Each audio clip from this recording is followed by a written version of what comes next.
मेरे गुरु महेश्वर शिव को मेरा प्रणाम है। इस कालखंड के प्रथम शिव के शिष्य, हम सबों के वर्ण गुरु भ्राता साहब श्री हरिदानंद जी के चरणों में मेरा प्रणाम है। माँ शक्ति स्वरूपा दीदी नीलमानंद जी के चरणों में मेरा प्रणाम है। और नवादा जिले के विभिन्न क्षेत्रों से आए हुए आप सभी गुरु भाई गुरु बहन जो यहाँ आज उपस्थित हैं, आप सभी के चरणों में मेरा प्रणाम है। आप मेरा प्रणाम स्वीकार करें। आज का ये दिन यानी 15 जनवरी 2024 हमारा सौभाग्य है कि अपने गुरु शिव के कार्य के वास्ते, कार्य के निमित्त आज यहाँ हम सब मिल रहे हैं एक दूसरे से। इससे बड़ा एक शिव के शिष्य के जीवन का न तो सौभाग्य हो सकता है, न उपहार हो सकता है। आज का ये दिन भारत देश में मकर संक्रांति के रूप में मनाया जाता है। ये आप जानते हैं। सामान्य बोलचाल की भाषा में हम कहते हैं दही चूरा का दिवस है ये, पतंग उड़ाने का दिवस है ये। यानी भारत में इस आज के दिन को कहीं पोंगल, कहीं लोहरी, अलग अलग नामों से पुकारा जाता है। लेकिन सारे जो दिवस है आज, उसके पीछे अर्थ एक ही है कि सूर्य जो है एक राशि से दूसरी राशि में जा रहा है, और जिस राशि में आज वो जा रहा है उसके बाद जो आज दिवस मनाया जा रहा है उसके बारे में मैं कह रही हूं कि उत्तरायण हो रहा है। यानी सकारात्मक ऊर्जा की तरफ तीव्र गति से अब चल रहा है। और जब सकारात्मक काल शुरू होता है तो एक मानव का जीवन और धरती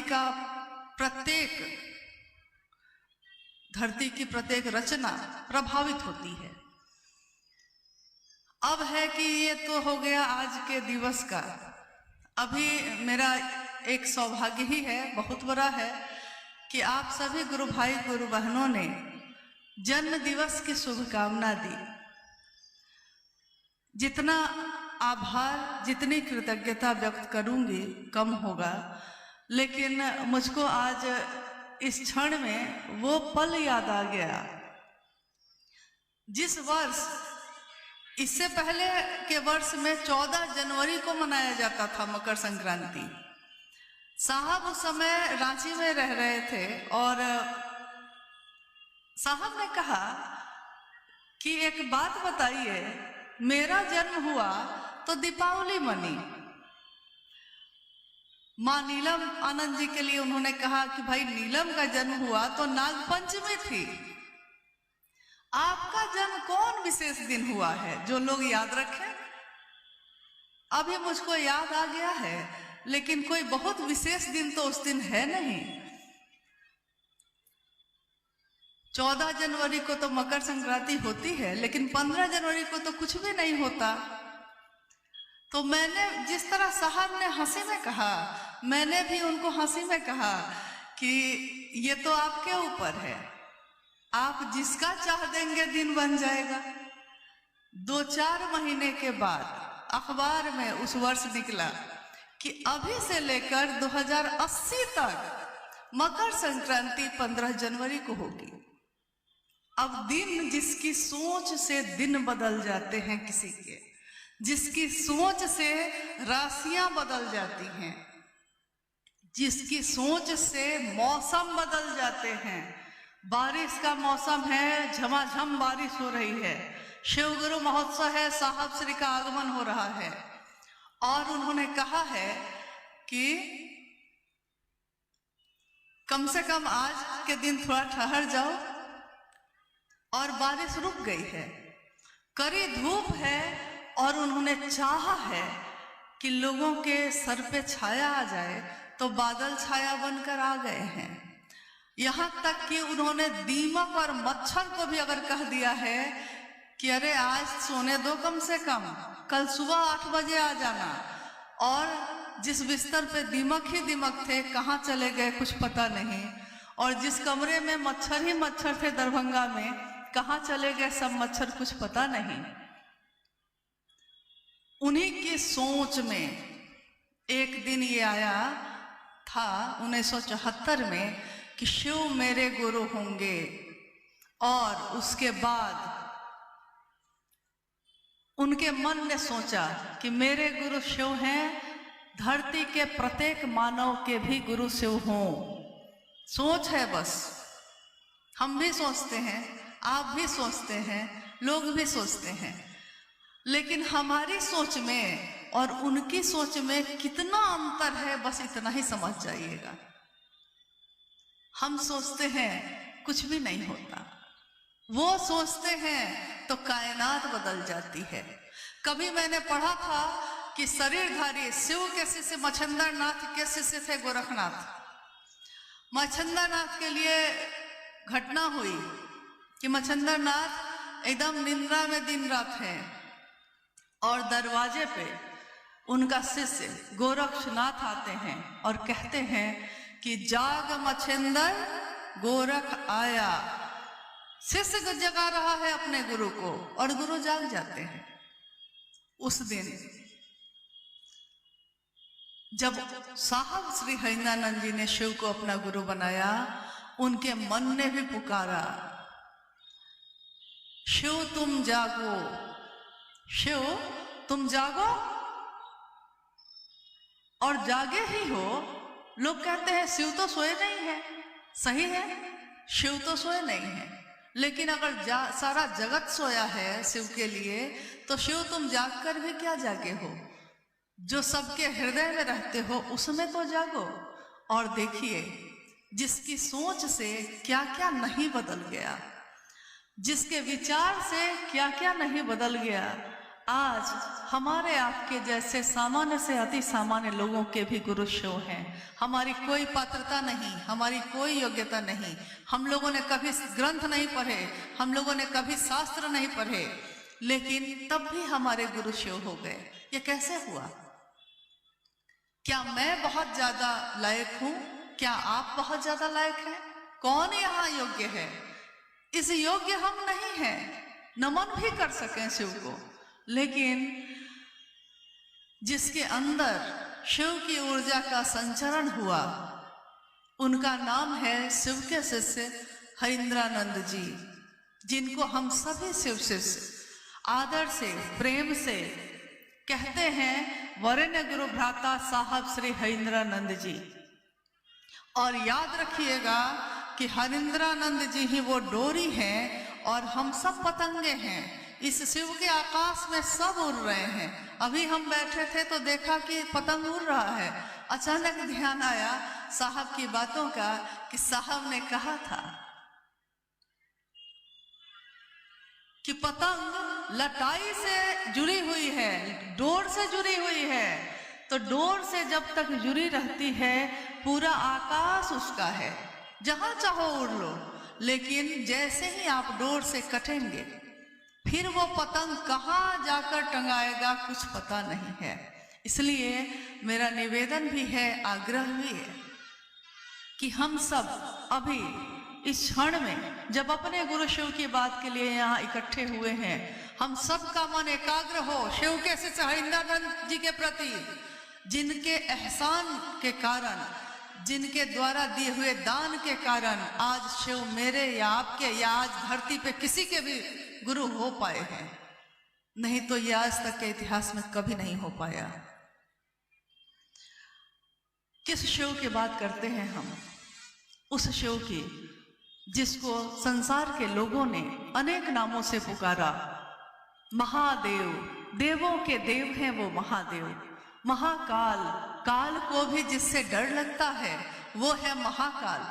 महामृत्युंजय, जीवन और मृत्यु के चक्र से जो छूट दिला देता है, छोड़ दिया जाता है, जिसके द्वारा, वो है महामृत्युंजय, महायोगेश्वर, महाअघोरेश्वर, जहां कोई तरंगे नहीं, जहां कोई हलचल नहीं, जो परम शांत है। शिव की सत्ता को वो नाम दिया गया। कुछ नहीं होता वहां। हमारी दुनिया में थोड़ी सी हवा चल जाए तो हमारी नाव डोलने लगती है, लेकिन उस महादेव के मन में लाखों ब्रह्मांड प्रति क्षण पैदा होते हैं और विलीन होते हैं, तब भी वो परम शांत है, वहां कुछ भी होता नहीं है। और जिसके बारे में एक कवि ने, पुष्यदंत जी ने लिखा कि अगर समुद्र के जल को, समुद्र जो सबसे ज्यादा पानी है, जहां अथाह पानी है, समुद्र के जल को और हिमालय जैसी टिकिया, हिमालय पर्वत सबसे बड़ा है, हिमालय पर्वत को मान लीजिए कि स्याही की टिकिया बना दी जाए और समंदर को पानी बना दिया जाए, उस पानी में उस टिकिया को रख दिया जाए, यानी हिमालय को रख दिया जाए, स्वर्ग का जो वृक्ष है पारिजात, उसकी शाखाएं तोड़ दी जाए और स्वयं मां शारदा, मां सरस्वती स्वयं धरती को कागज बना ले, ये जो धरती है उसको कागज बना ले, और उसी समंदर के पानी में जो टिकिया है उसमें अपनी लेखनी को, पारिजात वृक्ष की शाखा को डुबो डुबो कर इस पूरे धरती पे शिव का गुणगान लिख दे, तब भी गुणगान लिखना संभव नहीं है। कहा गया, साहब ने अपने पुस्तक में भी लिखा है, कहा भी गया है कि शिव गुणहीन है, कोई गुण नहीं उनमें, और अशेष गुणम है, इतने गुण है कि गुण का अंत ही नहीं है। गिनना चाहिए तो इतने गुण हैं उनमें कि उसका अंत ही नहीं होगा। इसलिए मैंने ये बातें कही आज कि पहले हम लोग ये तो समझ लें कि मेरे गुरु, जो हम कहते हैं कि मेरे गुरु शिव हैं, तुम्हारे भी हो सकते हैं, ये शिव कौन है और हमारी औकात क्या है। करोड़ों वर्षों पहले इस धरती की रचना हुई, आदमी का जो अस्तित्व है वो कितने लाखों वर्षों के बाद धरती पे जन्म लिया है। इस ब्रह्मांड में मेरी आपकी कोई औकात नहीं, एक क्षण पे हमारा नियंत्रण नहीं है, हमारे ही मन पे, हमारे ही दिल पे कोई नियंत्रण नहीं है। मेरा दिल अगली बार आज जिसको प्रेम करता है, अगले ही पल उससे घृणा करता है, जिससे आज घृणा करता है अगले पल उससे प्रेम कर बैठता है। दिल तो मेरा ही है, लेकिन मेरा नियंत्रण अपने दिल पे भी नहीं है। मेरा ही दिमाग है, अगले क्षण में क्या सोचेगा आपको नहीं पता। अभी मैं पूछूं कि 1 मिनट के बाद आप क्या सोचने वाले हैं, आपको नहीं पता है, क्योंकि ये सारा नियंत्रण वहीं से चलता है जहां से हमने आपने जन्म लिया है। और उस परम सत्ता को, उस अक्षय स्रोत को नाम दिया धरती के लोगों ने शिव। सोच लीजिए, कल्पना भी जिसके बारे में हम नहीं कर सकते। अभी भाई शोभिंदर जी ने उस समय जब माल्यार्पण कर रहे थे हम लोग, उन्होंने कहा कि स्वागत है युग पुरुष तुम्हारा, तुमने जमीन पे गुरु शिव को उतारा। आप कल्पना करिए कि जिस शिव में इतनी ऊर्जा है, इतनी ऊर्जा है कि करोड़ों बिजलियां जिसका आहार है, चारों दिशाएं जिसका वस्त्र है, और जिसकी मात्र इच्छा में इतना बल है कि शिवेच्छा बलि ऐसी कहा गया, उस शिव को, उस अक्षय स्रोत को एक सामान्य दिखने वाला आदमी जो शरीर में हो इस धरती पे उतार कैसे सकता है? ये हुआ कैसे? ये तब तक नहीं हो सकता है जब तक स्वयं शिव ने ये इच्छा ना की हो। स्वयं शिव ने इच्छा करके अपनी ऊर्जा का संचरण उस मानव तन में नहीं किया हो, तब तक ये ऊर्जा धरती पे उतर ही नहीं सकती है। तो हम सिर्फ कल्पना करते हैं जब कि शिव कैसे हैं, या शिव ने जिनमें ऊर्जा उतारी है वो स्वयं साहब हरिंद्रानंद जी कैसे हैं, क्या ऊर्जा है उनकी, तो हमारा मन कांप जाता है, भय लगता है उनका नाम लेने में भी, उनकी बात करने में भी। लेकिन उन्होंने अपने आप को इतना नीचे किया, इतना सरल और सहज किया, ताकि संसार में रहने वाले प्रत्येक मानव जीवन में वो शिव की शिष्यता को उतार सके। कितना सरल किया। एक डिप्टी कलेक्टर गाड़ियों से नीचे उतर गया और उसने बस क्या पहना है, लुंगी और गंजी, और उस पे एक शर्ट, और वो भी शर्ट रोज नहीं धुलता है, खूंटी पे टांग दी जाती है। 3 दिन तक साहब वही शर्ट पहन रहे हैं। कहते हैं कि जो आता है, साहब हमेशा इस बात से चिढ़ते रहे। उन्होंने कहा कि ज्यादा अपना आव भाव में मत आइए, क्योंकि अगर आपके आव भाव के कारण कोई व्यक्ति आपके पास बैठकर शिव की बात नहीं सुन सका, तो फिर आपका ये दिखावा धरा का धरा रह जाएगा। इसलिए हमेशा शिव के शिष्य को इतना सरल होना चाहिए, इतना सहज होना चाहिए, ताकि हर व्यक्ति आपसे बात कर सके, हर व्यक्ति आपकी बात को सुनकर शिव की तरफ चल सके। ये स्वयं उन्होंने अपने जीवन से दिखाया। उनके जीवन में हमने देखा कि स्वयं में उन्होंने इतनी ऊर्जा को धारित किया है कि वो चाहे तो क्या नहीं होता है, होते देखा है हम लोगों ने। कितने लोग इसके चश्मदीद गवाह हैं कि जो उन्होंने चाहा है वो हुआ है, जो उन्होंने बदलना चाहा वो बदला है। लेकिन उसके बाद भी एक सामान्य पहाड़ और जंगल में रहने वाला व्यक्ति भी फटी हुई धोती पहनकर भी उनके पास आकर बैठा है, तो साहब और दीदी मां नीलम आनंद जी ने इतने प्रेम से उसको सहारा दिया है कि वो निसंकोच, बिना संकोच के आके उनके गले से लग गया है। ये जगह कौन सी है? ये शिव के शिष्य की जो जगह है, ये कैसी जगह है? सदियों से सताए लोग यहाँ सीने से लगाए जाते हैं, दरबार में सच्चे शिव गुरु के दुख दर्द मिटाए जाते हैं। ये दुनिया दुख देती है, दर्द देती है, सताती है, और शिव के शिष्यता उन सारे दर्द और दुख और सताए जाने के दर्द पे मरहम लगाती है। तो हम सबको बहुत सजग ढंग से, बहुत ही गंभीरता से शिव की शिष्यता की बात करने की भी जरूरत है और समझने की भी जरूरत है। ये शिव की शिष्यता है, ये तमाशा नहीं है, ये तालीबाजी नहीं है, ये किसी लौकिक अपने सुख के लिए इसका उपयोग करने की पूरी तरह मनाही है, निषेध है। ये साहब ने अपनी चर्चाओं में कहा है, अपने पुस्तक आओ चले शिव की ओर में लिखा है कि ऊर्जा का संचरण, आध्यात्मिक ऊर्जा का संचरण अगर किसी के द्वारा हो रहा है, तो उस व्यक्ति का अपने जीवन में उस आध्यात्मिक ऊर्जा का उपयोग खुद के जागतिक सुख के लिए करना निषेध है, मना है, नहीं कर सकते। यानी कि शिव शिष्यता का व्यापार हम नहीं कर सकते। मैं खुद अगुआ बन जाऊं, मैं खुद श्रेष्ठ बन जाऊं, मैं ही सब कुछ हूं, मैं यहाँ का मालिक हूं, यानी आप ये भी नहीं कर सकते। और जिस दिन हमारे, आपके या किसी के मन में ऐसी भावना जैसे ही जगती है, वैसे ही समझ लीजिए कि अब डोर पतंग से कटने वाली है। पतंग को सजग हो जाना चाहिए कि ये डोर न कट जाए।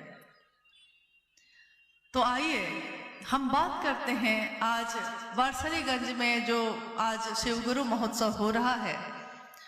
इस महोत्सव का उद्देश्य न तो भीड़ जमा करना है और ना तो कोई दूसरी बात यहाँ से करनी है, क्योंकि ये गुरु का मंच है। साहब की वाणी को याद करिए, गुरु का मंच जो है उसका उपयोग सिर्फ गुरु की बात के लिए किया जाता है, और वो बात ये होनी चाहिए ताकि जो बोल रहा है उसका मन, जो सुनता है उसका मन, दोनों का मन शिव भाव से डूब जाए।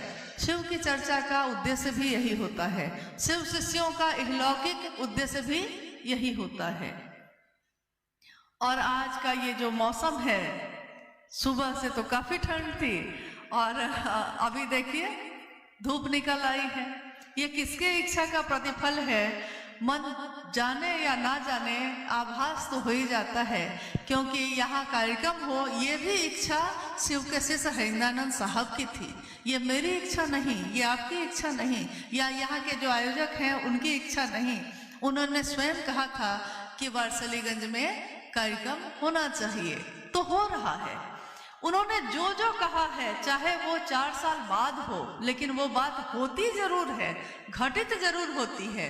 जो चीज आज असंभव लगती है, जो कि ये कार्यक्रम तो असंभव नहीं है, ये तो होते ही रहते हैं। लेकिन पहला जब कार्यक्रम साहब ने किया था तो 13 लोग थे उस कार्यक्रम में। उन 13 लोगों में भी 2 तो साहब दीदी स्वयं थे, 3 उनके बच्चे थे, तो 5 तो यही हो गए। इसके अलावा जो कुछ गुरु भाई थे उस समय के, प्रारंभिक समय के, बस उन 13 लोगों के साथ साहब ने गढ़बरवारी के उस शमशान में नितांत अकेले सन्नाटे में कहा कि आज जो 13 लोग हैं, आने वाले समय में 13 करोड़ होंगे। किसी ने उनकी बात का विश्वास नहीं किया। उन्होंने कहा कि यहाँ तो 13 आदमी भी बड़ा मुश्किल से बैठ पाए हैं, और साहब कह रहे हैं कि 13 करोड़ होंगे, ये कैसे होगा? किसी के विचार में, किसी के कल्पना में ये सारी चीजें उसी समय बन चुकी थी। जैसे शिव की इच्छा में ही सृष्टि होती है, वैसे ही शिव के शिष्य की इच्छा में ही, सोच में ही ये सारे आज जो हम घटित हो रहा है, कल जो घटित होगा, आने वाले हजारों वर्षों के बाद भी शिव शिष्यता में जो घटित होगा, शिव के शिष्य हरिंद्रानंद साहब जानते हैं। हम जाने या ना जाने, आप जाने या ना जाने। और घटनाएं तो असंख्य हैं। आप में से बहुत लोगों ने सशरीर उनका दर्शन किया, उनकी बातों को सुना। इस मानव तन का, इस जन्म का ये सबसे परम सौभाग्य है कि हमारी आंखों ने उनका दर्शन किया, हमारे कानों ने उनकी वाणी को खुद सुना, किसी मशीन के सहारे नहीं सुना, अपने ही कानों से सुना। ये हमारा सौभाग्य है, और इस सौभाग्य को हम अपने आंचल में समेट सकें, संभाल सकें, कोशिश इसकी होनी चाहिए। आइए हम लोग बात करते हैं, अगर कुछ जिज्ञासाएं आई हैं तो उस पर। और जिज्ञासाएं हमेशा मन में पैदा होती हैं, अपने आप होती हैं, बनाई नहीं जा सकती, क्योंकि ये दिल का मामला होता है, दिमाग का नहीं। जहाँ दिल का मामला हो वहाँ दिमाग काम नहीं करता, जहाँ दिमाग का मामला हो वहाँ दिल काम नहीं करता। भूख लगी है किसी को तो सामने की थाली जो है देने से पहले अगर सोचने लगे हैं कि उसको दे दिया तो मैं क्या खाऊंगा, तब तो दिमाग काम कर रहा है, नहीं दे पाइएगा। लेकिन जैसे ही किसी को देखा है भूखा है, थाली सामने है, अचानक उठाया है, थाली दे दी है, तो दिल काम कर रहा है, अब दिमाग काम नहीं कर रहा है। तो शिव के शिष्यता दिल का रास्ता है, यहाँ दिमाग का कोई काम नहीं। आइए हम लोग कुछ जिज्ञासाओं पे बात करने की कोशिश करते हैं। स्थानीय गुरु भाई गुरु बहनों के द्वारा कुछ जिज्ञासाएं हैं। शिव की शिष्यता एक जागरण है, क्रांति नहीं। कैसे, कृपया समझाया जाए। ये पंक्ति है शिव के शिष्य हरिंद्रानंद साहब की लिखी हुई शिष्यानुभूति नाम की छोटी सी किताब है। उसमें उन्होंने लिखा है कि शिव की शिष्यता क्रांति नहीं है, ये एक जागरण है, आध्यात्मिक और मानसिक दोनों। क्रांति का अर्थ होता है कि किसी एक का शासन चल रहा है, उसको लोग मिल गए हैं, उसको नीचे उतार दिया है गद्दी पे, दूसरे को बैठा दिया है। ऐसा हुआ करता था पहले राजाओं के समय में, या आज भी बहुत सारे देशों में होता है। राजतंत्र है, कोई एक राजा है, देश के लोग षड्यंत्र में शामिल हो गए, एक को उतारा दूसरे को बैठा दिया। तो कहा गया कि 1974 में ये क्रांति हुई, 1972 में ये क्रांति हुई, या 1600 ईस्वी में ये क्रांति हुई। तो ये घटनाएं बोली जाती हैं। क्रांति का अर्थ है बदल देना, लेकिन जागरण का अर्थ होता है जो है उसको जगा देना। है वो बस सोया है, उसको जगा दीजिए। जैसे हमारे घर में आप जब सुबह में जगते होंगे तो आपने देखा होगा कि हमारे बच्चे सोए रहते हैं। ठंड में तो और ज्यादा होता है ऐसा। माँ जग गई है, पिता भी जग गए, बच्चे सोए हैं, आप जग गए हैं, बाकी लोग सोए हैं। तो क्या होता है, थोड़ी देर बाद आप देखते हैं कि सोया है, थोड़ी देर इंतजार करते हैं कि अच्छा अब जग जाएगा, फिर इंतजार करते हैं और कि अब जग जाएगा। जब फिर भी नहीं जगता तो आप जाकर उसको हिला हिला के कहने लगते हैं कि अरे अब तो जग जा, सुबह हो गई है, धूप निकल गई है, तब भी नहीं जगता है। तो माँ पहले प्रेम से जगाती है और फिर शब्दन की मार से, कि उठता है कि थप्पड़ लगाए, यानी कि शब्द की मार से जगा देती है वो माँ। जगा दिया है, कोई एक जगह है, लेकिन बाकी सबको सोए हुए देखकर वो बेचैन हो गया कि मैं जगा, बाकी क्यों नहीं जगते हैं। तो उन्होंने कहा कि भाई जग जा। शिव की शिष्यता एक जागरण है, आध्यात्मिक और मानसिक तल का। शरीर जगा है लेकिन आध्यात्म की धरती पे मेरा मन सोया है। दूसरे जगत की चीजों में जगा है लेकिन ईश्वर के तरफ चलने के रास्ते में सोया है। तो शब्द की मार से, स्पर्श से, वाणी से, जैसे हो वैसे गुरु, सदगुरु, जगत गुरु सबकी कुर्सी पे बारी बारी बैठे हुए शिव जगह ही देते हैं शिष्य को। लेकिन विचार में भी अगर आप खड़े रहिएगा तब। तो ये एक जागरण का विषय है, अपनी यात्रा की याद दिला देता है कि अपनों की चिंता में हम अपनी यात्रा जो भूले थे, अपनों की चिंता तो हम करते रह रहे हैं कि वो कैसे जिएगा, क्या खाएगा, लेकिन मेरी जो यात्रा है, मेरा जो जन्म हुआ है इंसान के तौर पे, वो किस कारण से हुआ है, क्यों हुआ है, कोई तो कारण होगा। इस बात को जो हम भूल गए हैं उसी को जगाने का ये विज्ञान है, जगाने का ये तरीका है। दूसरी जिज्ञासा है कि गुरु एक, आदेश भी एक, मंजिल भी एक, फिर भी गुरु भाई, गुरु बहनों में मतभेद क्यों हो जाता है? कृपया अनुभव के आधार पर समझाया जाए। गुरु भी एक, रास्ता भी एक, मंजिल भी एक ही है, फिर भी गुरु भाई, गुरु बहनों में मतभेद क्यों हो जाता है? मतभेद यानी कि आप कुछ और चाहते हैं, हम कुछ और चाहते हैं, आप कुछ और सोचते हैं, हम कुछ और सोचते हैं। मंजिल है भगवान शिव स्वयं। जगत में हमारी पसंद नापसंद अलग अलग हो सकती है, लेकिन शिव के रास्ते पे चलने के लिए ये अलग अलग स्वीकार नहीं होती। अब है कि जब मंजिल एक है तो यहाँ आखिर गलती हो कहाँ रही है? ये मतभेद हो रहे हैं, इसका अर्थ है कि कहीं कुछ भूल हो रही है। तो थोड़ा हम लोग अपनी यात्रा पे पलट के देखते हैं, ये भूल क्यों हो रही है और ये भूल क्या है। मंजिल एक है, यानी साहब ने साफ साफ शब्दों में कह दिया है कि शिव स्वयं मंजिल है, शिव तक मेरे मन को जाना है। ये मन की बात हो रही है। शरीर में आप वारसलीगंज में रहते हैं या कोई गुरु भाई शेखपुरा में रहते हैं, कोई जमुई में रहते हैं, कोई लखीसराय में, कोई रांची में रहते हैं। शरीर से हम अलग अलग रहते हैं, लेकिन हमारा मन मंजिल के तौर पे जानता है शिव को, यानी मन की बात हो रही है ये। तो शिव मंजिल है और उस रास्ते पे हमको चलना है। रास्ता शिव शिष्यता का है। अब शिव शिष्यता क्या है? शिव शिष्यता एक भाव है, ये हृदय का पक्ष है, मस्तिष्क का नहीं। हृदय का पक्ष जो होता है वो सीधे करता है, सोचता नहीं है, कर डालता है, सोचता बाद में है। तो तीनों सूत्र के बारे में साहब ने कहा कि तीनों सूत्र जो हैं साधन है, यानी आप इसको पकड़ के इसके सहारे महादेव तक पहुंच सकते हैं, मंजिल तक पहुंच सकते हैं। ये साधन क्या है? पहला सूत्र मन ही मन, ये कहना। भूल हमसे कहाँ हो रही है, इसके लिए आइए पहले शुरुआत से शुरू करते हैं। जिस दिन हमारे नाम की घोषणा होती है, किसी ने घोषणा की है, आज से, अभी से इस गुरु भाई ने, इस व्यक्ति ने शिव को अपना गुरु बनाया है।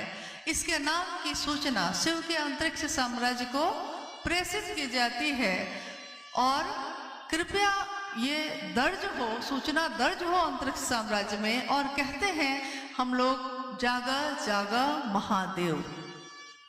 ये घोषणा है, यानी एक ध्वनि है, एक शब्द है, बोला जा रहा है, लेकिन ये विचार तुरंत दिमाग में पैदा होता है, विचार दिमाग में ही पैदा होता है।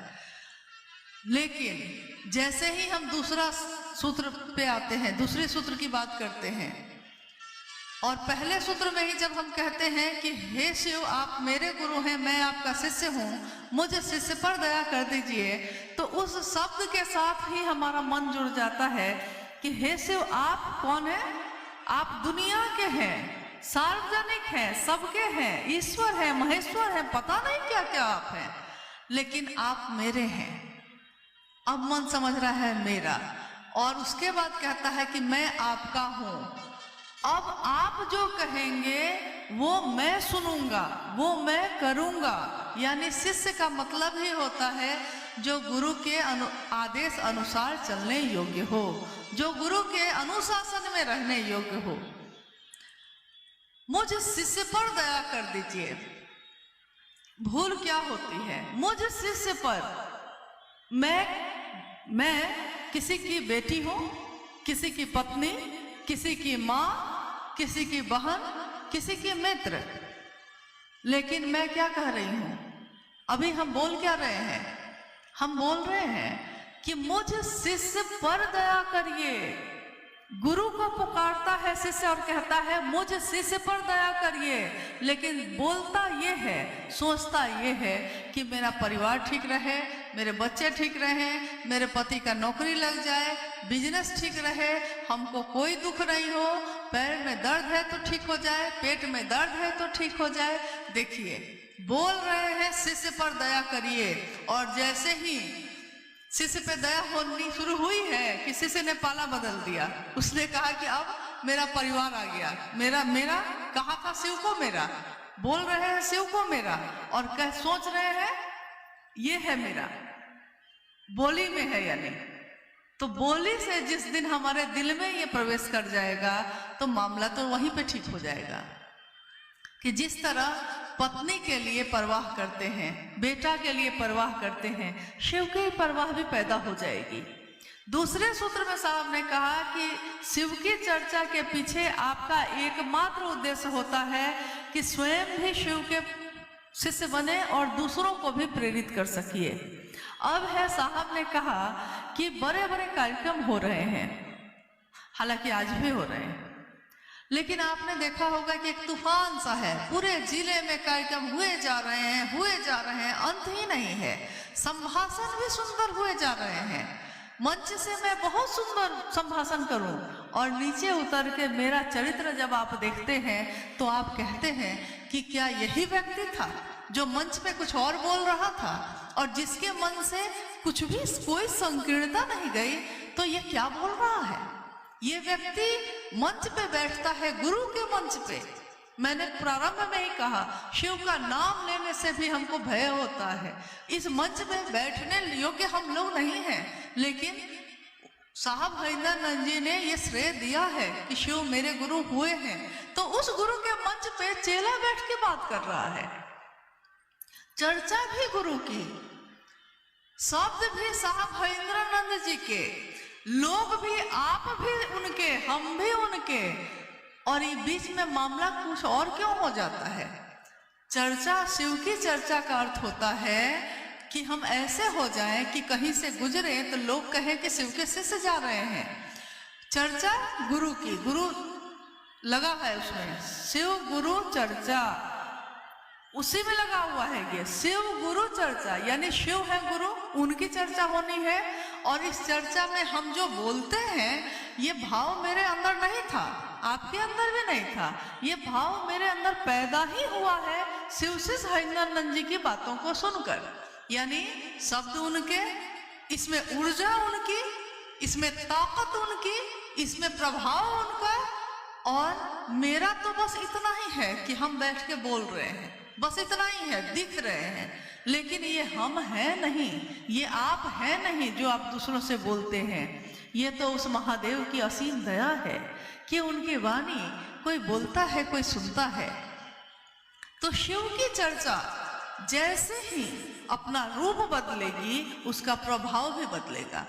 जब तक हमारी मनसा ये रहेगी कि मेरे गुरु भी शिव हो जाएं, आपके गुरु भी शिव हो जाएं, और मुझको भी गर्व है कि मैं शिव का शिष्य, आपके अंदर भी वो गर्व पैदा हो जाए कि मेरे गुरु शिव, इससे सुंदर बात और कुछ भी नहीं हो सकती। इससे ज्यादा सानिध्य, इतना सुंदर सानिध्य किसी का नहीं मिल सकता। लेकिन जैसे ही शिव चर्चा का रूप बदलता है, यानी जैसे ही ये सम्मान का द्योतक हो जाता है, जैसे ही ये सुख सुविधा का हो जाता है, जैसे ही ये वर्चस्व का हो जाता है, जैसे ही ये क्षेत्राधिकारी बनने का होता है, जैसे ही इसमें शासन की भावना आती है, वैसे ही हमारी यात्रा जो शिव की तरफ जा रही थी, अब वो गड़बड़ानी शुरू हो जाती है। एक बार साहब ने कहा कि आप लूडो खेलते हैं। लूडो एक खेल है, आप लोग खेलते हैं कि नहीं मुझको नहीं पता, लेकिन साहब दीदी के साथ हम लोगों ने कभी कभी खाली समय में उस खेल को खेला है। तो साहब कहते थे, उसको दिखा के कहते थे कि देखिए इसने 0 से शुरू किया था, 0 से, यानी कि कोई नहीं था उस समय, 0 से शुरू किया, आगे बढ़ता गया, 10 number, 20 number, 50 number, 60 number, 70 number, अब 99 पे चला गया है, यानी बस एक कदम और वो शिव हो जाएगा, बस एक कदम यहां तक चला गया है। लेकिन वहीं पे ये जितनी चीजें अभी मैंने कही, उसमें से कोई भी अगर काट लिया ना, कोई भी अगर इसको डस लिया, तो 99 से सीधे 0 पे आ जाता है, बस एक कदम ही तो बचा था। उसी के लिए महादेव से दया मांगिए कि हमारा मन इसको नहीं पकड़े। ये मन है तो बड़ा बेचैन, बड़ा शैतान, पकड़ता है इन चीजों को, लेकिन हमारा मन इन चीजों को ना पकड़ सके, इसकी दया उस शिव से मांगिए। हे शिव, मुझ शिष्य पर दया करिए कि मैं हमेशा सदैव आपके अनुशासन में रहूं, जो आपने चाहा है वो करूं, जो दूसरे चाहते हैं वो मुझको नहीं करना, मुझको वो करना है जो मेरे गुरु शिव ने कहा है। और मेरे गुरु शिव ने सीधे सीधे मुझको नहीं कहा था, उन्होंने सहारा लिया था एक मानव तन का, और वो मानव तन अगर हम आप इतने ही काबिल थे तो हमारा क्यों नहीं लिया? क्यों साहब हरिंदर जी के शरीर का सहारा लिया? क्योंकि ऊर्जा को जो संभाल सकता है, ऊर्जा हमेशा उसी का सहारा लेती है पास करने के लिए। इस माइक में भी करंट है, बल्ब जो जल रहा है उसमें भी करंट है, तार में भी करंट है, लेकिन 440 वोल्ट जब आता है वोल्टेज, तो वो ट्रांसफार्मर ही संभाल सकता है, पतली पतली तार उसको नहीं संभाल सकती, जल जाएगी। इसलिए ऊर्जा जो असीम है, ज्ञान के निधि अगम है, वो उनकी ऊर्जा जब उतरती है धरती पे तो ऐसे का सहारा लेती है जिसको इस दुनिया के लोग सुन सके, देख सके और तब निराकार की तरफ चल सके। क्योंकि हम जो हैं, हमारे 5 ज्ञानेंद्रियां जब काम करेंगी तब ना हम शिव की तरफ चल सकेंगे, सीधे शून्य में हमारा मन नहीं जाता। तो उसका सहारा लिया। शिव की चर्चा का रूप हमेशा, चाहे हम एक से करें शिव की चर्चा तब, चाहे लाखों से करें तब, न हमारा मन बदलना चाहिए, न हमारा मनसा वाचा कर्मणा, न मन न वचन न कर्म। शिव के शिष्यों का मनसा वाचा कर्मणा सब एक होना चाहिए। समाज में एक उदाहरण पेश होता है कि जो शिव की बात करते हैं, देखिए कितना सुंदर चरित्र है। शिव को तो लोगों ने विष भी दिया था ना। समुद्र का मंथन हो रहा है, समुद्र के मंथन से कितनी चीजें निकली। कथा है कि माँ लक्ष्मी भी उसी में से निकली, पारिजात का वृक्ष भी उसी में से निकला, कामधेनु गाय भी निकली, बहुत सारी चीजें निकली। जब तक अच्छी अच्छी चीजें निकली सबने बांट ली, लेकिन उसके बाद मंथन होते होते होते होते हलाहल निकला। यानी कालकूट विष, विष का नाम ही रख दिया गया कालकूट। इतना जहर, उसमें इतना जहर कि उसके कारण हवाओं में जो जहरीलापन आ रहा था उससे लोग मूर्छित होकर गिरने लगे।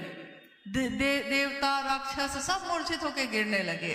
सब दौड़े महादेव के पास, कथा है ये, महादेव के पास चले गए और सबने निवेदन किया कि अगर आप नहीं संभालेंगे तो कोई यहाँ जीवित नहीं बचेगा।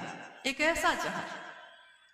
और कथा है कि महादेव ने अपनी अंजूरी में उस हलाहल को बड़ा सहज ढंग से लिया और पी लिया, कंठ में ही रख लिया तो नीलकंठ हो गए।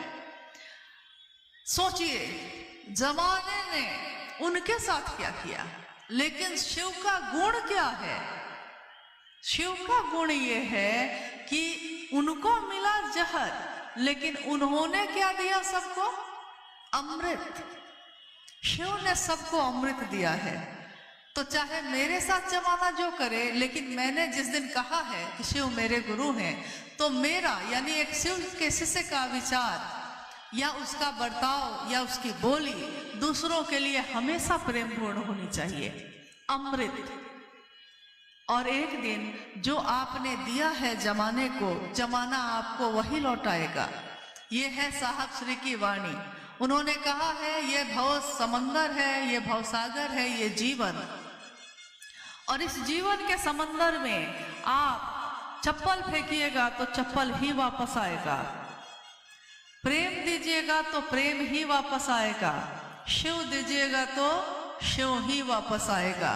इसलिए हमेशा शिव की चर्चाओं में शिव को देने, शिव को लेने की बात करिए।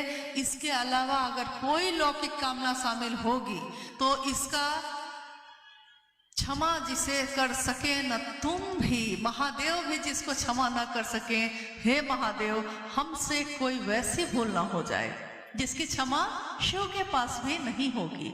क्योंकि अगर मेरे किसी कृत्य से कोई शिव की तरफ चलने से रुक गया तो इसकी क्षमा तो शिव भी नहीं करेंगे। तीसरे सूत्र में यानी शिव को नमन करने की बात कही गई है।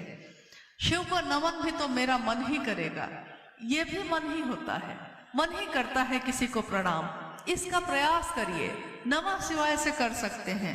साहब के जीवन में सबसे पहले शिव को गुरु बनाने के बाद सबसे पहले नमः सांसों के साथ आया और शिवाय सांसों के साथ उतर गया।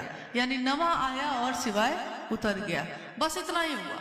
उन्होंने भी उतना ही दिया लोगों को जितना उनके गुरु शिव ने उनको दिया था, न कम न ज्यादा। उन्होंने कहा मेरे गुरु शिव ने जो भी मुझको कहा है, जो भी दिया है, वो मैंने सबको बांट दिया, सबको दे दिया। अब इसके अलावा और क्या होना चाहिए ये मेरे गुरु शिव ने मुझको नहीं कहा है, इसलिए और क्या क्या इसमें मिलाना चाहिए ये मिलावट करने के लिए मुझको मेरे गुरु ने नहीं कहा है तो मैं नहीं करूँगा। नतीजा ये हुआ कि कितने ऐसे लोग जो उनके साथ चले, कुछ लोगों ने साथ छोड़ा भी, कुछ नए लोग और जुड़ भी गए। ये सिलसिला चलता रहा और एक तरफ शिव की यात्रा चलती रही, एक तरफ जगत का ये जीवन चलता रहा। कितने इसके तारे टूटे, कितने इसके प्यारे छूटे, पर बोलो टूटे तारों पर कब अंबर शोक मनाता है? अंबर शोक नहीं मनाता, शिव के शिष्य शोक नहीं मनाते। बस मेरे गुरु शिव ना छूट जाए, दूसरा छूटता है तो छूट जाए, मेरे गुरु शिव ना छूटे।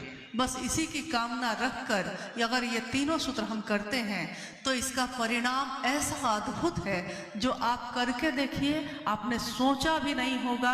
आप ऐसा क्या चाहेंगे जो आपको उपलब्ध नहीं होगा। हर वो चीज यहाँ उपलब्ध होती है अगर मनसा हमारी सही रहे। शिव क्या नहीं देते, साहब ने तो खुद कहा मैंने शिव से पैसे लिए हैं, मैंने तो शिव से अपने बाल तक ठीक करवाए हैं। शिव ने लोगों को बेच दिया। बाल भी ठीक करने में मुझको मेहनत लगती है तो वो भी मैंने करवा लिया। बताइए ये कौन करता है? ये तो कोई नहीं करता जो उन्होंने कर दिया है। यानी शिव से जुड़े रहे, शिव से अगर लगे रहे तो क्या ऐसा है जो जीवन में उपलब्ध नहीं होगा। तो हम सब बस एक चीज पे टिके रहें, मंजिल है भगवान शिव स्वयं, रास्ता है शिव शिष्टा का, और हम सब यात्री हैं। मन में शिव के संकल्प का अगर जल है, शिव के संकल्प का दिया जल रहा है, तो हम सब की नजर जो है शिव पर ही रहेगी। लेकिन अगर मन में ही संकल्प नहीं है तो फिर इधर भी देखेंगे उधर भी देखेंगे तो पता चलेगा कि गाड़ी चल रही थी सड़क पे, चली गई गड्ढे में, खाई में। तो हमारे आपके ऊपर है कि हम अपने मन के संकल्प को दृढ़ करें और मजबूत करें। जिस दिन हम ये कर लेंगे मतभेद नहीं होंगे। इसका भी साहब ने कहा था कि और विधाओं में और जो मत हैं या रास्ते हैं उसमें शुरुआत में कोई एक होता है, बाद में उसमें 3 भाग 4 भाग होते हैं, लेकिन शिव की शिष्यता में प्रारंभिक समय में ही लोग बटेंगे और अंत में सब एक हो जाएंगे। ये मेरी बात नहीं है, ये उस शिव के शिष्य हरिंद्रानंद जी की बात है जिनके विचार पे आज करोड़ों लोग चल रहे हैं। मेरे विचार से तो एक आदमी नहीं चलता, आपके विचार से तो एक आदमी नहीं चलता, लेकिन जिसके बोली से, जिसकी सोच से, जिसके विचार से आज करोड़ों लोग चल रहे हैं, कितनी ताकत होगी उनमें, कितनी ऊर्जा होगी उनमें।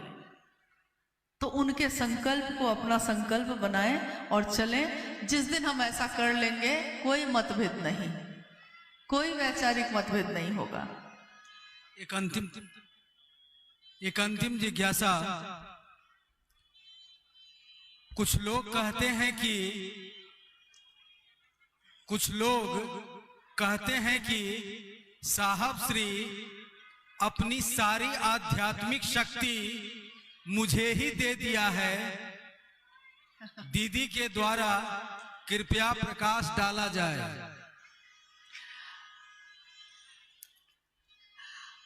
आप में से जिज्ञासा आपने सुनी है? अगर नहीं सुनी है तो फिर से बोल देते हैं। जिज्ञासा है कि कुछ लोग कहते हैं कि साहब ने शिवलीन होने से पहले, यानी शरीर को जब छोड़ा है उससे पहले, अपनी आध्यात्मिक ऊर्जा का संचरण मुझ में कर दिया है। कुछ लोग कहते हैं कर दिया है, यही ना? हाँ, आप में से कितने लोगों ने, चूंकि मुझको लगता है कि सब तो गुरु भाई गुरु बहन ही है हमारे, कितने लोगों ने आओ चले शिव की ओर जो पुस्तक है वो पढ़ी है? कृपया हाथ उठाइए, कितने लोगों ने पढ़ी है? इतने लोगों ने, तो लगभग सबने पढ़ी है। फिर से घर जाकर उसको गौर से पढ़िएगा।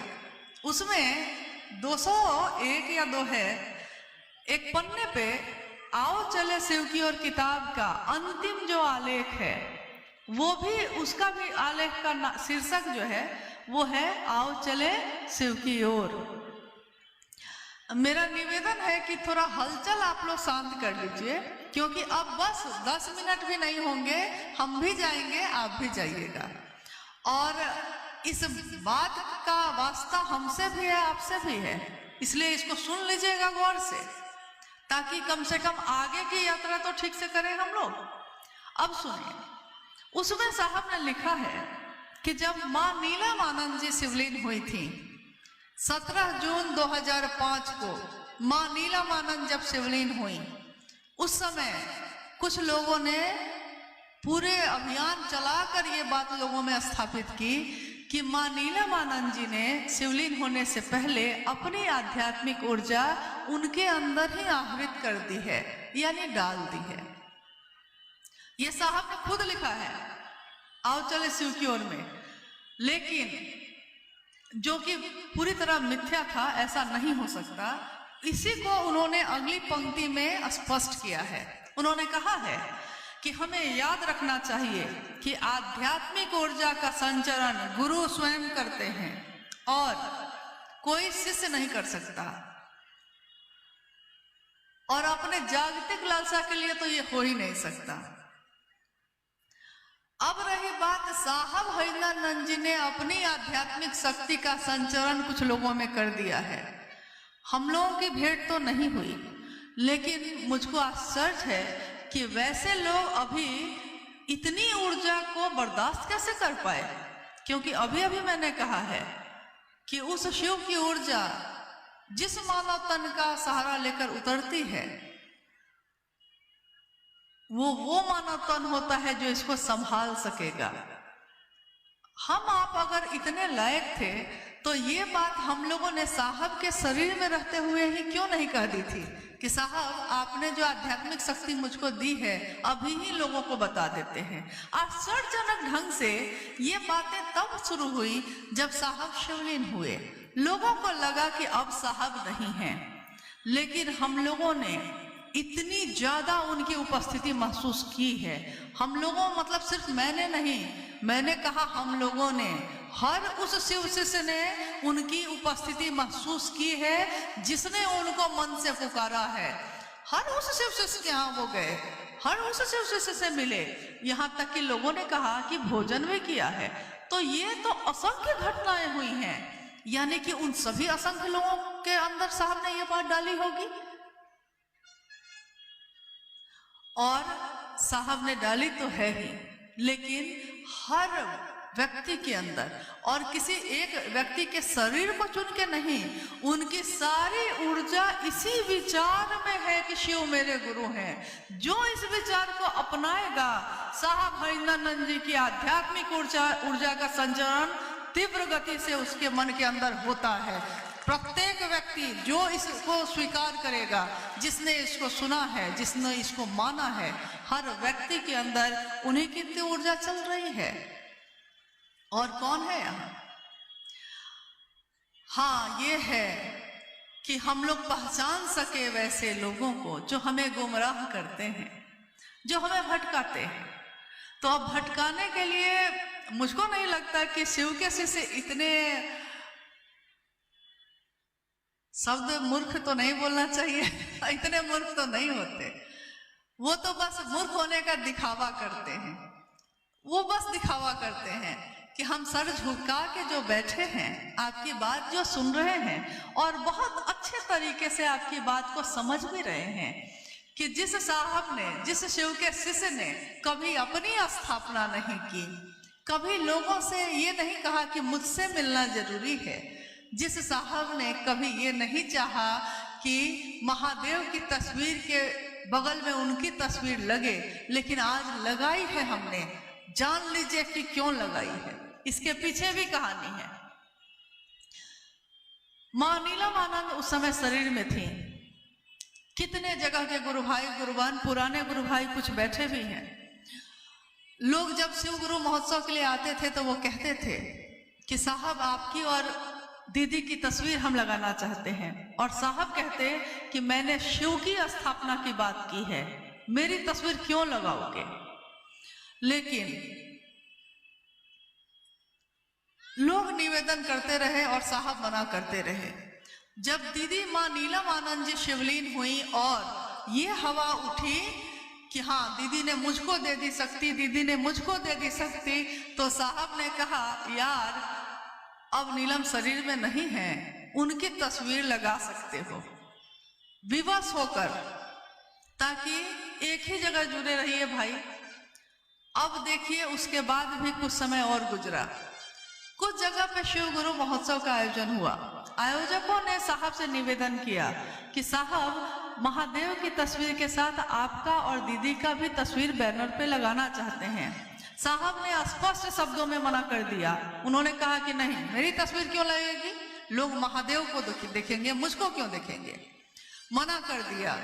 और जब साहब स्वयं उस जिले में शिव गुरु महोत्सव में भाग लेने के लिए गए, तो उस जिले में प्रवेश द्वार पे जो बैनर लगा था, उस बैनर पे महादेव की तस्वीर थी, मां नीलम आनंद जी की तस्वीर थी, और जो वहां के मुख्य आयोजक थे उसी गुरु भाई की तस्वीर लगी थी। आश्चर्य लगा हम लोग को, इतना दुस्साहस कोई कैसे कर सकता है, ये साहस कैसे हुआ। लेकिन साहब ने कुछ नहीं कहा। फिर कुछ समय बीता, फिर एक जगह आयोजन में जितने आयोजक थे, फिर उन सब में से लगभग 10 लोगों की तस्वीर उस बैनर पे थी। लौटने के बाद हम सबों ने साहब से हाथ जोड़कर निवेदन किया था उस दिन कि साहब आप अनुमति दीजिए अपनी तस्वीर को लगवाने की, इसलिए कि अगर आपकी एक तस्वीर नहीं लगी तो हर व्यक्ति अपनी तस्वीर लगवाने के चाहत में खड़ा है और ये नहीं होना चाहिए। इसलिए विवश होकर उस दिन भी साहब ने इसकी अनुमति दी कि ठीक है, आज से महादेव के साथ साहब दीदी की तस्वीर भी लगेगी। हम लोगों के कानों तक ये आवाज भी पहुंची साहब के शिवलिंग होने के बाद, हालांकि जिज्ञासा में ये नहीं है। ये आवाज भी पहुंची कि लोग कहते हैं कि जब अब साहब और दीदी जीवन में नहीं है, शरीर में नहीं है, तो उनकी तस्वीर क्यों लगनी चाहिए। और मैं शिव के शिष्या पूछती हूँ कि उनकी तस्वीर नहीं तो किसकी तस्वीर लगनी चाहिए? महादेव की नहीं, महादेव के शिष्य की नहीं तो किसकी? जो हम लोग इस यात्रा में हैं उनकी तस्वीर लगनी चाहिए। और ये नहीं होगा। हाँ, तस्वीरें माध्यम होती हैं, शिव की तस्वीर माध्यम होती है शिव तक पहुंचने का। शिव नहीं होती, लेकिन शिव की छाया होती है तो हमारे लिए नमन के योग्य है। साहब मन से मिलते हैं, दीदी माँ मन से मिलते हैं, तस्वीरों से नहीं मिलते। लेकिन उनकी तस्वीर ना लगाएंगे तो नतीजा तो ये हो रहा है कि हर व्यक्ति अपनी तस्वीर लगा रहा है। क्या उसकी शरीर की मौत नहीं होगी? तब किसकी तस्वीर लगेगी? इसका अंत नहीं होगा। इसलिए यहीं पे अंत कर दिया जाए कि बस एक तस्वीर लगेगी साहब की, एक तस्वीर लगेगी माँ नीलमानंद जी की, और मेरे गुरु शिव की तो लगेगी ही लगेगी। क्योंकि भारत देश शिव की पूजा करता है, शिव को अपने दिल में धारण करता है, और शिव की शिष्यता हम सबको नमन के योग्य बनाती है। जो शिव के लिए झुकेगा वो सबके आगे झुकेगा। सबके आगे मतलब कौन? सोचना होगा ना, सबके आगे मतलब कौन? अगर आपके झुकने से रिश्ते बच जाएं, कहीं पढ़ा था मैंने, आपके झुकने से कोई रिश्ता अगर बच जाता है तो आपको झुकना चाहिए। लेकिन अगर बार बार आप ही को झुकना चाहिए तो आपको रुकना चाहिए। और शिव के लिए झुकने वाला सबके आगे झुकेगा। जो उनके गले में नाग है वो उसके लिए भी झुकेगा। जो उनके बगल में खड़ा है बसहा उसके लिए भी झुकेगा। जो उनके पुत्र हैं उनके लिए भी झुकेगा। जो उनकी सवारी है उसके लिए भी झुकेगा। वो ये नहीं सोचता कि एक शेर है और एक चूहा है, हम शेर के आगे झुकेंगे, चूहा के सामने नहीं झुकेंगे, ये नहीं सोचता। शिव भाव की परिधि में जो है वो सबके आगे झुकता है। लेकिन कब?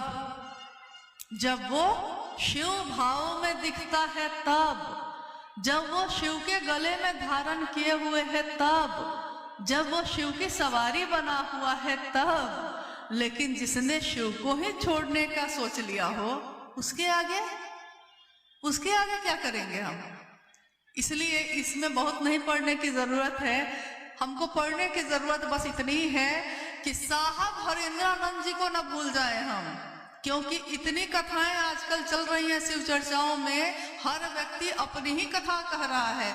कभी कभी तो मुझको आश्चर्य होता है कि जब किसी गुरु भाई या किसी गुरु बहन के द्वारा सुनने में आता है कि वो कहते हैं कि मैं उस समय बैठा था, मुझको साहब ने ऐसा कहा, मुझको दीदी माँ ने ऐसा कहा, तो मुझको लगता है कि क्या उस समय पूरी पृथ्वी पे सिर्फ साहब दीदी और वही व्यक्ति थे और बाकी कोई साहब के पास नहीं बैठता था? और क्या दीदी माँ ने सिर्फ एक ही व्यक्ति को अपनी सारी ममता दे दी है, हम लोग को और आप लोग को किसी को नहीं दिया है?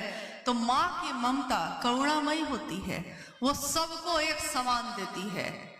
और पिता का वात्सल्य भी पोषित और पुलवित करता है, वो सबको एक समान चाहता है। तो साहब हरिंद्रानंद जी ने अपने लिए सेवा तो किसी से ली नहीं इस जीवन में, इस शरीर में रहते हुए आज तक उन्होंने सेवा नहीं ली है लोगों से। कोई नहीं कह सकता कि जाकर उसने कभी पांव दबाए हो साहब के, कोई नहीं कह सकता कि उनका कपड़ा धोया है किसी ने, कभी नहीं। हाँ, उनके नाम पे लोग दूसरों से करवाते हैं ये काम। साहब हरिंदरानंद जी के घर में मैंने खुद अपनी आंखों से कभी नहीं देखा कि किसी गुरु भाई गुरु बहन से काम करवाया जाता हो। वहाँ हम लोग खुद कर ले, लेकिन गुरु भाई गुरु बहनों को ये कहने का अधिकार साहब ने किसी को नहीं दिया। उन्होंने साफ कहा, शिव के शिष्य को, शिव के शिष्यों का सम्मान करना होगा, और चाहे वो आज का शिव शिष्य हो या 30 साल पहले का शिव शिष्य हो, शिव की नज़र में वो बराबर है। यहाँ कोई बड़ा नहीं, कोई छोटा नहीं, कोई अमीर नहीं, कोई गरीब नहीं, शिव के शिष्य सब बराबर हैं। इसलिए अगर वरिष्ठ हैं तो आप सब हैं, अगर बड़े हैं तो आप सब हैं, और आप एक के पीछे हजारों लोग हैं। आने वाले समय में असंख्य लोग जो सामान्य हैं, अति सामान्य हैं, क्योंकि सामान्य से अति सामान्य लोगों ने ही महादेव के काम को आगे बढ़ाया है। जो सामान्य है मतलब जो अति सामान्य है, इसका अर्थ जो अति सामान्य, जिनको सोचना पड़ता है कि अगले दिन हम क्या खाएंगे, पैसा नहीं है, पैदल चलकर, साइकिल से चलकर, मीलों मील जाकर महादेव की बात पहुंचाते हैं और लौट जाते हैं। लोग कहते हैं कि खा लीजिए भैया, भूख लगी है, लेकिन संकोच में पड़ जाते हैं, कैसे खाएं, लौट जाते हैं। उसी तरह वैसे लोगों ने महादेव का काम को बढ़ाया है। महादेव क्षमा नहीं करेगा अगर उन लोगों को हम लोग खिलौना समझेंगे, क्योंकि ये शिव के शिष्य हैं, दिखते सामान्य हैं, साधारण हैं, है नहीं वो। जिस दिन उन्होंने अपने महादेव से पुकार लगा दी, पता नहीं हमारा क्या होगा। अभी भी सावधान होने की बेला है, कुछ भी बिगड़ा नहीं है। आइए हम सब एक विचार से चलें, जो साहब ने हमेशा कहा कि याद कीजिए कितने श्लोक, कितनी पंक्ति हम पढ़ते हैं, हमारी सभा एक हो। सभा एक मतलब एक सभा में बैठे हम सभी शिव के शिष्य, हमारे दिलों में जो भाव पलते हों वो एक हो, हमारे मन में जो शिव का संचरण हो रहा है वो एक हो। यानी हम सब एक दूसरे को प्रेम पूर्ण ढंग से देखें, एक दूसरे का हाथ थामें, सहयोग करें, शासन ना करें, सहयोग करें। और मुझको विश्वास है कि आज का ये शिव गुरु महोत्सव शिव की स्थापना के लिए, जो कि नवादा जिला साहब के दिल के करीब रहा है, लेकिन नवादा जिला में लाखों शिव के शिष्य रहते हैं, तो जब जिला रहा है तो वो लाखों शिव शिष्य भी रहे हैं। अपने साहब दीदी का ध्यान कीजिए, अपनी यात्रा पे ध्यान दीजिए और आगे बढ़िए। शिव प्रतीक्षा कर रहे हैं और हम लोग किन किन के पीछे घूम रहे हैं। अरे हमारे शिव प्रतीक्षा कर रहे हैं आपकी, तो महादेव को, अपने मन को उस महादेव तक ले जाइए। कहते हैं ना, जो साहब ने हमेशा कहा कि अरे भाई चमचाई ही करना है, तो सबसे जो ऊपर बैठा है उसकी करो, चमचा ही बनना है। तो जैसे मैं खुद शिव तक तो अभी तक भी पहुंच पाई हूँ कि नहीं पता नहीं, लेकिन जितना ही साहब तक पहुंचा तो मुझको लगता था कि जो वो चाहे मैं वही करूं, बस उसके अलावा कुछ भी नहीं। तो अनुभव बैठे हैं, इन्होंने मेरा नाम रख दिया था बेलचा।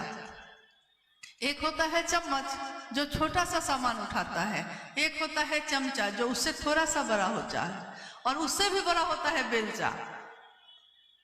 तो बनना ही है तो बेलचा बनिए, चम्मच बनिए, चमचा बनिए, जो बनना है अपने गुरु शिव का बनिए और साहब दीदी का बनिए भाई। अरे कोई तुझसा हो तो तेरी बात करे, कोई तुझसा हो तब ना तेरी बात करे, लेकिन तुझसा, तेरी दुनिया में तुझसा तो कोई मिला नहीं, तेरे सिवा तो कोई और मिला नहीं, तुझसे ज्यादा किसी ने मुझको चाहा नहीं, तुझसे ज्यादा किसी ने चाहा नहीं कि मैं शिव का शिष्य बन जाऊं। साहब हरिंदरानंद जी ने साफ कहा, शिव का शिष्य और शिव को गुरु मानने वाले लोग यानी शिव के शिष्य, वो शिव शिष्य बने हैं कि नहीं बने हैं, ये उसके और मेरे बीच का मामला है, ये किसी तीसरे का मामला नहीं है। इसलिए किसी को इसके बीच में आने की जरूरत नहीं है। मैंने अभी कहा हमको भय होना चाहिए बीच में आने से, हम किसी के बीच नहीं आ सकते। जैसे मेरे और साहब के बीच का रिश्ता मेरा उनका है, आपका और आपके साहब के बीच का मामला भी आपका उनका है। बाकी लोग मिलते हैं, सम्मान सबका कीजिए, अपमान किसी का मत करिए, प्यार सबको दीजिए, वो चाहे दे या ना दे। कोई गाली देता हो आप प्रेम दीजिए, क्योंकि शिव की शिष्यता गुलाब के फूलों की सुगंध की तरह है, कांटों पे चढ़ के वो गुलाब खिला जरूर है। कांटों को दुनिया नहीं देखती, दुनिया गुलाब को देखती है, शिव की शिष्टता को देखती है। शिव की शिष्टता के फूलों में सुगंध है, सुवासित है, और ऐसी सुगंध है जो दुनिया को भी सुवासित करती है। आप लोग बड़े कष्ट में बैठे और इतना सुंदर उपहार है मेरे लिए। आपके लिए क्या है मैं नहीं जानती, मैं आपको कुछ दे सकी कि नहीं जानती। आपने जो दिया है वो अमूल्य है और इस जीवन में इसका ऋण नहीं चुका सकेंगे। आप सभी के चरणों में प्रणाम।